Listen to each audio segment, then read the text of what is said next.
जय हिंद दोस्तों। चलते हैं। आज जो आप लोगों की क्लास रहेगी वर्गमूल पर भिन्नात्मक प्रश्न। भिन्न के रूप में या भिन्न की तरह संख्या लिखी रहेगी, वो भी वर्गमूल पर। ठीक, पेज नंबर 58 में क्वेश्चन दिए हुए हैं 39, 40, 41, 42। ये आपको हम आज प्रश्न बताएंगे। तो अभी इसके पहले जो क्लास चली थी उनमें से जैसे ही देखते हैं, देखो इनमें से साधारण प्रश्न ये 10 टाइप के दिए गए थे। 10 टाइप में से आपको हम 3 टाइप के बता चुके हैं। ठीक, आज ये चौथा टाइप चल रहा है। चौथी प्रकार से क्या दिया है, वर्गमूल पर भिन्नात्मक प्रश्न। ये जो चौथा प्रकार दिया है ये लिखा हुआ है। क्लियर? वर्गमूल पर भिन्नात्मक प्रश्न। आप देखिए 39 क्या लिखा हुआ है क्वेश्चन, अंडर रूट में 0.441, फिर बटा लगा है 0.625। यदि इसको देखिए, पहली बात तो इस तरह के क्वेश्चनों में से आपको प्रश्न उठाने की जरूरत ही नहीं पड़ेगी। क्यों? क्योंकि भाई आपको हम पहले बता चुके हैं बिना पेन उठाए आप हल कर सकते हैं। ये 3 अंकों के बाद दशमलव लगा है, 3 अंक के बाद दशमलव ये भी लगा है। ठीक, तो यदि आपको इस तरह के सवाल मिल जाए तो आप करेंगे क्या, इकट्ठा अंडर रूट लगा दें और 0.441 लिख के 0.625 लिख के, ये 3 अंक के बाद दशमलव, ये भी 3 अंक के बाद दशमलव हट गया। अब 441, 625, ये आता है 21 का वर्ग, ये आता है 25 का वर्ग। आप सीधे सीधे तोड़ दें। क्या लिखेंगे, 21 बराबर में लिख सकते हैं 21/25। क्लियर? और 21 में भाग दिलवा दें। जैसे ही दिलवाएंगे तो देखो आप लिख सकते हैं इसको 21/25। क्लियर? दशमलव लगाया क्योंकि भाग नहीं जा रहा तो 0 बढ़ा दिया। 25 अट्ठे 200, 25 अट्ठे 200, ये हो गया। बची क्या संख्या, 1, और ये 0 उतार दिया। अब ये 10 हो गया, लेकिन 1 0 बढ़ा सकते हैं। तो यहां पर थोड़ी चेक करके देख लो। यहां पर देखिए 0.8 तो मिल गया, आगे 25 चौको 100, तो ये विकल्प बी नंबर क्लियर हो गया। ठीक, अब इसके बाद नेक्स्ट क्वेश्चन जैसे दिया हुआ है सवाल 40 नंबर का सवाल है। 0.342 गुणे में लिखा है 0.684। ठीक, इसके बाद 0.003 जो लिखे हैं 342 लिखा है, फिर दशमलव लगा है और 3 0 लिखे हैं 171 लिखा है। क्लियर? का वर्गमूल है। देखिए ये प्रश्न आ चुका है एसएससी स्नातक स्तरीय परीक्षा 2004 में। ठीक, तो आपको किस प्रकार हल करना है ये हम आप तक पहुंचा रहे हैं। ठीक है, समझिए जरा। 3 अंक के बाद दशमलव ये है, 3 अंक के बाद दशमलव ये है, कितने हो जाए, 3 और 3 6 अंक के बाद दशमलव लगा सकते हैं। तो इसमें देख लो 1 2 3 4 5 6 अंक के बाद दशमलव लगा हुआ है ऑलरेडी। इसको हटाओ तो इधर से ये भी हटाओ। क्लियर? अब यहां पर देखो 1 2 3 4 5 6 अंकों के बाद दशमलव इसमें लगा हुआ है, लेकिन थोड़ी सी इसमें राहत मिल जाएगी। ये 342 कटा ही गया। बची संख्या क्या, 684।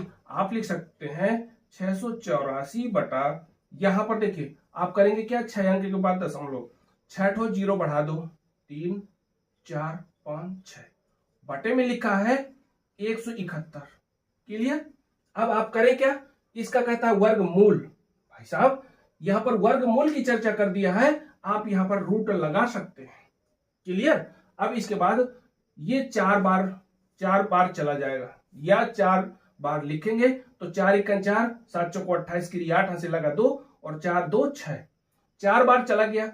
4 लिखने के बाद ये 6 0 भी है। ठीक, अब लिख सकते हैं इस संख्या को यहां पर 2000 गुणे 2000, क्योंकि 6 अंकों के बाद ये 3 ये 6 0 लिखे हैं, ये 6 0 और 2 लिखा हुआ है, 2 2 ये 4 हो गया और 6 0 बढ़ा सकते हैं। इस जोड़े से 2000 निकाल लो, 2000। ठीक, ये संख्या। अब देखो उत्तर यदि कोई मिल रहा हो सी नंबर। क्लियर? 2000 दिया हुआ है, ये वर्गमूल क्लियर हो गया। अब अगला क्वेश्चन। ठीक, यदि आपको समझ में ना आए तो एक बार फिर से देखिए, और यदि आप चाहे तो कमेंट कर सकते हैं। ठीक, अगला क्वेश्चन क्या लिखा है, 41 नंबर, अंडर रूट में 0.0196 बटे में लिखा है के बराबर 0.2। अतः के का मान है, के की वैल्यू पूछ रहा है, ये वाला, ये के की वैल्यू पूछ रहा है। आप करेंगे क्या, इसको पहले हल करने की सोचिए। ये वाली संख्या को लिखा है 0.0196, इसका मतलब है कि 196 लिखा हुआ है। ये होता है भाई साहब 14 गुणे 14, 14 गुणे 14 196 हो गया। इसमें देखिए 4 अंक के बाद दशमलव है तो 2 अंक इसका, 2 अंक इसका दे दो। अंडर रूट में लगाएंगे, यहां पर दशमलव लगा के, और बटा के है, तो जब इसको हल करते हैं, ये संख्या को हल करेंगे, तो आप लिख सकते हैं इसमें क्या, 0.14, क्योंकि गुणे में 0.14, और ये जोड़े से आप एक संख्या निकालेंगे और बराबर में लिखा है 0.2, 0 पहले लिखा है, लिख सकते हो। इस जोड़े से एक संख्या निकली 1 4 दशमलव में, और बटा क्या लिखा है के, तो के को भगा दो उधर, और ये गुणे में पहुंचा, गुणे से संख्या भाग में आ जाएगी, तो 0.2 बराबर के हो गया। एक अंक के बाद दशमलव हटा दो तो यहां दशमलव आ गया, 2 से काटोगे तो 2 सत्ते 14, तो के बराबर 0.7, ये भी नंबर प्राप्त हो गया। ओके, अब नेक्स्ट क्वेश्चन, अगले क्वेश्चन में दिया हुआ है, सवाल एक बार पढ़ो, ध्यान देंगे जरा। ठीक, ये क्या लिखा हुआ है, सवाल बहुत भारी भरकम है, लेकिन सवाल बहुत सरल है। ठीक, ये बहुत बड़ा सवाल है लेकिन सरल है। सरल किस प्रकार है, क्योंकि देखिए ये आ चुका है एसएससी स्नातक स्तरीय परीक्षा 2001 में। ठीक है, तो इस सवाल को थोड़ी ट्रिक से घुमा फिरा के इसको हल करने की सोचो। यहां पर है क्या, देखिए 0.1 के घात 2 लगी है, यहां पर 0.001 लिखा है। क्लियर, अगला देखते हैं, 0.01 के घाते 2 लगा है, यहां पर 3 अंक के बाद दशमलव लगा है, यहां पर 4 अंक के बाद दशमलव, यहां 3 अंक के बाद दशमलव। इतनी संख्या लिखी हुई है, बहुत बड़ा सवाल है, लेकिन इतना ज्यादा हल नहीं करना। ठीक, इसको प्रयास करिएगा संख्याओं को मिलाने का। यदि संख्याएं मिलाएं तो आप इसको लिखो, पहले क्या लिखेंगे, 0.1 घाते 2 कर दो, रूट लगा दो, प्लस 0.01 घात 2 लगा दो, प्लस ये लिख दिया। अगला कुछ वो पॉइंट दिया है 0.009 घात 2 लगा दो। अब नीचे की संख्या देखेंगे, नीचे की संख्या क्या लिखी है, 0.01। यदि हम इसके नीचे जैसे कहीं लिखा हो 0.01, अगर हम 10 लिख दें, अगर किसी के नीचे 1 लिखेंगे तो कोई फर्क नहीं पड़ेगा, लेकिन अगर 10 लिख दें तो ये वाला दशमलव हटके यहां पहुंच जाएगा। क्लियर, अब इसके बाद अगर इसी का भाग दिलवाएंगे ना तो संख्या वही बन जाएगी। इसी प्रकार इसको चेंज करना है। चेंज कैसे करेंगे, इसको लिखेंगे बटे में पूरे में 0.01, नहीं सॉरी, यहां से दशमलव बढ़ाना है थोड़ी आगे, 0.1 लिखेंगे, क्योंकि ये दशमलव थोड़ी एक अंक खिसकाएंगे, बटा में लिख देंगे 10 और घात बनाएंगे 2। अब देखते हैं 0.1 मिल रहा है। इसी तरह इसको चेंज करो, प्लस लगाओ, प्लस लगाएंगे तो 2 अंक के बाद दशमलव है, वो 3 अंक के, तो इसमें 2 दिया है, 1 अंक इसको दाएं तरफ खिसकाओ, 0 लिखेंगे 0.01 बटा 10 के घाते 2। ठीक है, अब इसके बाद प्लस चिन्ह लगा दो, यहां पर 4 अंक के बाद दिया है, इसमें 3 अंक के बाद दशमलव है, तो 1 अंक और उधर खिसकाओ, तो 0.009 बटा 10 के घाते 2। अब देखते क्या है, ये घात 2, इसमें भी घात 2, इसमें भी घात 2, नीचे 10 आने लगा। ठीक, इसको थोड़ी चेंज करके आप क्या लिख सकते हैं, उसके लिए प्रयास करो संख्या पुनः लिखने का।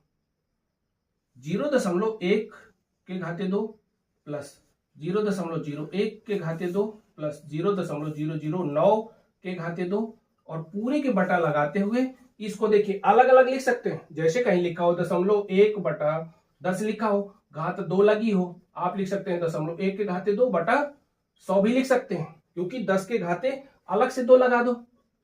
और जब 10 के घाते 2 को कह सकते हो 10 गुणे 10, तो 10 दहम 100 आ जाएगा। ठीक, अब इसके बाद करना क्या है, इसी तरीके से इसको चेंज करना है, ये वाली संख्या को। तो आप लिख सकते हैं 0.1 के घाते 2 बटा 100, इसी तरह इसको प्लस 0.01 बटा 100, लेकिन ऊपर की घात 2, इसमें घात 2 लगी, इसमें भी चलेंगे, प्लस इसमें लिखेंगे 0.009 के घात 2 बटा 100। ऐसा क्यों किया, क्योंकि देखिए ये संख्या ऊपर की संख्याओं से मिलने लगा। यदि ऐसा मिल रहा है तो मिलने की स्थिति पर हम संख्याओं को काट सकते हैं। सभी से लासा लेंगे तो सब नीचे लासा मिल जाएगा। ठीक, ये भिन्नात्मक मान दिए हैं तो इसमें लासा ले लो। लेंगे कैसे, कॉमन ले सकते हो, 0.1 के घाते 2 प्लस 0.001 घाते 2 प्लस 0.009 के घाते 2, बटे में लगाओगे 0.1 के घाते 2 प्लस 0.01 के घाते 2 प्लस 0.009 के घाते 2, पूरे में बटा 100, इससे लासा ले लिया। ठीक है, अब देखिए इस संख्या से ये संख्या काट सकते, एक ही बार में कट जाएगी पूरी की पूरी संख्या। 1/1 बटे में क्या मिला 100, तो 3 अंकों की स्थिति पर सबसे ऊपर 100 पहुंच गया। और जब अंडर रूट में 100 होता है तो भाई साहब इसको लिख सकते हैं, क्या लिखेंगे 10 गुणे 10। अब ये जोड़ा बना, जोड़े से निकालो 10। क्लियर, अब विकल्प देख लो बी नंबर। ओके, तो इस तरह के सवाल आप चुटकियों में हल कर सकते हैं। ठीक है, इतना बड़ा सवाल था, हमने पूरा विस्तार से बता दिया। ठीक, इसी तरह की क्लास हम अगली क्लास में लेके आएंगे। Best of luck, thank you. लेकिन ये मत भूलिए कि इसको हमें रिवीजन करना है। एक बार कोशिश करें और आप भी तैयार हो जाइए किसी भी क्वेश्चन को हल करने के लिए किसी भी कंपटीशन में। ठीक, best of luck, thank you, जय हिंद, जय भारत।